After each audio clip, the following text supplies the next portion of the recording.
Yeah, I They're think more it was. what? They probably did that because they have.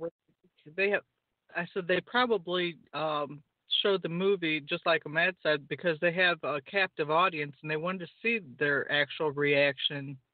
You know, instead of waiting for the public to see it, they already have a captive audience right there. And I'm sure that the guys in the naval, that was in the Navy and other services, they've seen things that, and I know that they have because I've talked to them, that many of us have later seen or seen before, but they've seen it on a grander scale in many wide open spaces. Well, Matt, did you have any? Did any of you guys talk about seeing UFOs on that Navy ship at all, or can you tell us what kind of reaction did y'all talk about it after y'all left and dispersed out of the room, or tell me if you remember Oh anything. yeah, it was the talk of the ship for about a week. Well, And give us several an people, idea. admitted. Several people admitted to seeing UFOs after seeing the movie. They weren't as closed-minded, and some weren't as closed-minded after seeing it too. And I think the 1978 military was. is full of the military is full of stories. I mean, you don't have much to do when you're stuck on a ship out in the ocean for a month at a time. Well, did you learn of any? Can you give us an idea? Because I want people to understand soft disclosure has been going on a very long time. And Steven Spielberg, I believe he had a deep insight with a lot of the guys in Ennead 9 and the group that came over and worked with Werner Erhard, L. Ron Hubbard, and even the guy, well, there's other guys. I can't think of them right now, but you know what I'm saying, right? There's always people that know. But go ahead. Yeah, many people believe that Spielberg and several of the other directors out there had connections with the FBI, CIA, and the military, and they were being fed information in order to give it out as soft disclosure. Right, I believe that too, and I don't think that people understand how this isn't new, but it's going to be in the UFO community. We're going to the level of we thought everybody would be awake, at least in the, I don't know if you'd say, we used to call it the alien ET UFO community, and I wrote about it for years in the early 2000s, and we looked forward to Y2K, and I was a truck driver at that time, and that's when I went and bought 2 trailers on 35 acres of land, stuck it up in the hills of Kentucky, because I wanted to make sure I had a place to come home to if all the computers shut down. And I didn't think they were, so I was telling everybody they weren't. Of course, they didn't. But I don't even know why they did that. It was over something to do with computers and the time, and thinking that all the computers were going to shut down, and some of the computers that were set, I guess, to roll over. And anyway, did anyone of y'all remember? Yeah, did anyone of y'all remember that story, Y2K, and why everybody was concerned in 1999? Does that begin the millenniums or during the millennium? Well, yeah, time? it's most computer programs end in a 0, and they figured they weren't sure that the computers weren't all going to shut down when it turned to the date 2000, because the computer programs end in zeros, and they thought possibly everything was going to shut down because of the zeros. Yeah, that's what it was. All about nines and zeros and the way they were set. And that was based on the dates that they had programmed in them or something? Like we have the nuclear. Go ahead. The computer program is binary. It's zeros and ones. And at the end of a program, it's always a 00 at the end, which cuts it off. So they were afraid that it was going to cut everything off when it happened. Well, I But they think freaked out when it comes to the Mayan calendar too. Yeah, you want to talk about that? Well, when the Mayan calendar ended, everybody started freaking out, thinking that was going to be the end of the world because that was the last year the Mayans had written about. But that didn't come to pass either. I mean, everything you hear one thing.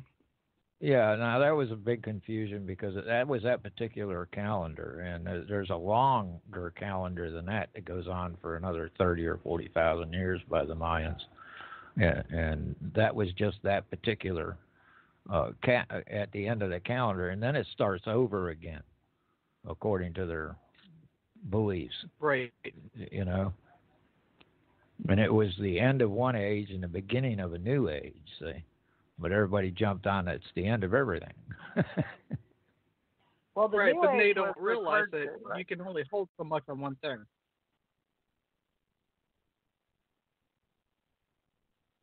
I'm sorry, Kimberly, I didn't catch that. I said that they don't realize that when you do a calendar, it can only go so far before you run out of space. Right. And that's exactly what happened. Right. There was other ones. That was they call it a Baktun. I could have this wrong, but they discovered another calendar that they had that goes up further on. What a lot of people don't realize is what we see as the Mayan calendar was actually just a stone carving of the actual calendar, which was a movable mechanical object. And what everybody sees with the face on it and that is just a carving, a statue of it. The actual calendar moved. Well, I've studied all that back then, but I don't remember anything about a calendar moving. But that's pretty cool. You don't mean like a sundial on it. You mean did they have like the Antikythera mechanism? It actually rotated. They actually turned it each year, and each area showed, each ring around it showed a different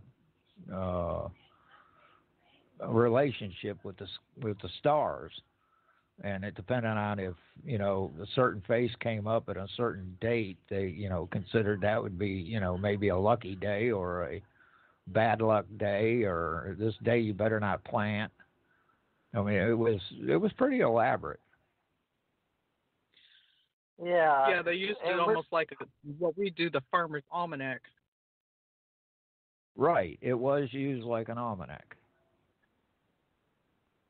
That's pretty cool. We're doing ancient history and new thought teachings all in the Ascension Age. So we expected the Ascension Age based on the word ascension, that people thought the world was coming to an end in 2000, but we called it all the Age of Aquarius, which is really based on sun signs and going into Aquarius. And I guess that's still called the Age of Aquarius. And in today's time, I never liked the word New Age, but there's a whole history on that too, folks.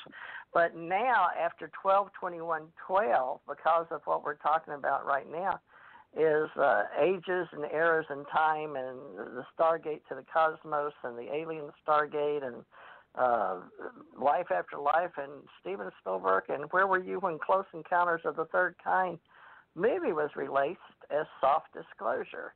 And those of us in the Navy back then are coming together now in the Ascension Age and finding each other in synchronicity, deja vu, synchronous happenings, and that is also part of the Ascension Age.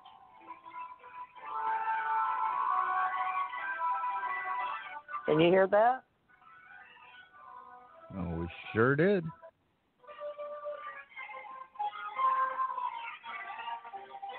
Well, I don't know where that came from, but I've heard it on my phone before, but I have no idea why I didn't touch nothing. And that sort of shocked me. Somebody calling you? Not me this time. No, it didn't buzz or ring. That was Harry Potter music theme, and I hadn't heard that in a long, long time. So that was sort of coincidental. I was just talking about deja vu coincidental, and people, that is part of the ascension age. A lot of things are going to happen that we don't really know how or can explain, and I'm sure there's a logical explanation if you are programming my phone, which I know that is one of those sounds that I used to hear when my phone would ring, but I took it off a while back, and so it's stuck in there somewhere. But I couldn't tell you. I didn't touch anything. I'm sort of shocked that it played just then. So I guess we should mention that during the Ascension Age, there was going to be more magical things happening, and this is very true. And now, Kimberly, I would like you to get used to telling the story of what happened recently, or even how you wound up on my radio show. But I tell it one way and you tell it another. But we had that dream night too. I'm sure Mad was here to remember. But I'd like us to tell the story of how we met, or what you can remember about that story, and then I want to see what a Mad remembers.